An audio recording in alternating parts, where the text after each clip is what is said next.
মিয়ানমারের রাখাইন রাজ্যে ওই তথাকথিত সহায়তা পৌঁছানোর নামে যে মানবিক করিডোরের আলোচনা চলছে, সরকারকে বলবো ওইখানে ফুল স্টপ মারেন, আর এক পাও আগাবেন না।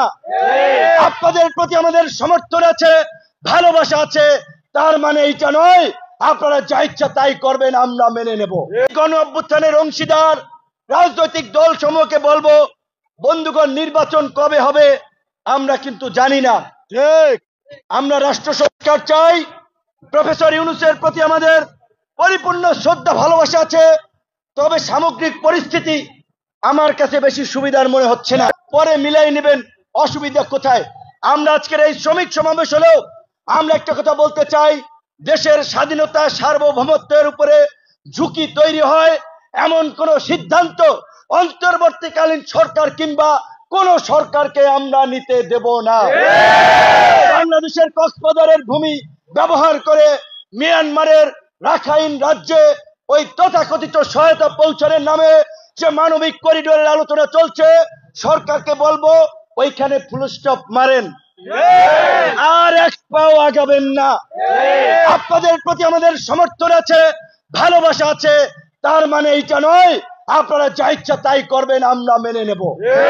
আমাদের সাধারণ সম্পাদক বলেছে যে এই আওয়ামী দুর্বৃত্তরা এত জঘন্য ইতিহাসের বর্বরতম গণহত্যা ঘটালো, এত মানুষকে পঙ্গু করলো, তারপরে এখন পর্যন্ত তাদেরকে নিষিদ্ধের বিষয়ে আমরা কোনো সরকারি সিদ্ধান্ত দেখি নাই।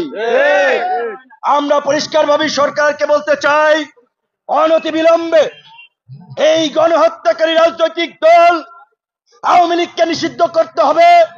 আওয়ামী লীগ সহ এই গণহত্যার সহযোগী অন্যান্য অঙ্গ সংগঠন, মাফিয়া, লুটেরাদের সম্পদ বাজেয়াপ্ত করে আহত এবং নিহত পরিবারের কল্যাণে ব্যয় করতে হবে।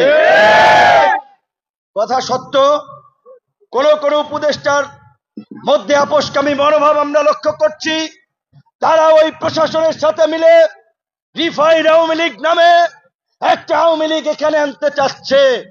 আমরা বলতে চাই, আগুন নিয়ে খেলবেন না। আমরা কোনো স্বার্থের জন্য রাজনীতি করি না, আন্দোলন করি না।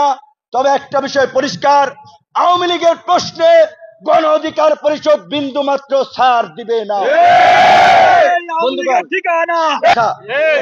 জুলাই গণ অভ্যুত্থানকে কেন্দ্র করে আমাদের মধ্যে যে জাতীয় ঐক্য এবং সংহতি তৈরি হয়েছে, এই জাতীয় ঐক্য এবং সংহতি বিনষ্ট হলে ওই ফ্যাসিবাদ ফিরে আসবে, বাংলাদেশের স্বাধীনতা সার্বভৌমত্ব ঝুঁকিতে পড়বে, আবার এইখানে আরেকটা ভারতীয় তাবেদার শ্রেণী তৈরি হবে।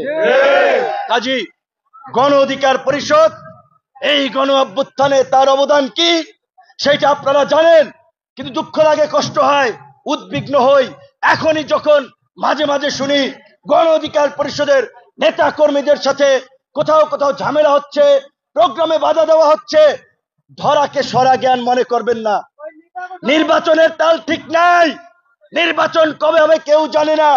আমরা সবাই বলছি সংস্কারের পাশাপাশি দ্রুত সময়ের মধ্যে নির্বাচন হবে, কিন্তু আপনাদেরকে বুঝতে হবে এই দাবি মাঠে কেন আসছে, তার পেছনের ঘটনা আছে। কাজী কেউ কেউ ক্ষমতায় না গিয়ে এখনই যদি মানুষের উপরে আধিপত্য বিস্তার, জুলুম, নির্যাতন করেন, মানুষ কিন্তু ভোটের মাঠে তার জবাব দিবে। ভুলে যাবেন না, জনগণ এখন অনেক সচেতন। এই জনতা স্বাধীন চেতা। আগামী রাজনীতিতে আপনারা দেখবেন কিভাবে বৈপ্লবিক পরিবর্তন হয়। গণ অধিকার পরিষদ ফ্যাসিবাদ বিরোধী আন্দোলনে যেভাবে আপোষহীন ভাবে লড়াই সংগ্রাম করেছে, আগামীতেও দেশের স্বাধীনতা সার্বভৌমত্ব গণতন্ত্রের জন্য সুস্থ ধারা রাজনীতি প্রতিষ্ঠায় আপোষহীন ভাবে লড়াই সংগ্রাম করবে। জাতীয় ঐক্য এবং সংহতি প্রতিষ্ঠায় সকল দলকে নিয়ে একসাথে চলবে, একসাথে কাজ করবে। অন্যান্য রাজনৈতিক দলের প্রতিও সেই আহ্বান রেখে আমার বক্তব্য শেষ করছি।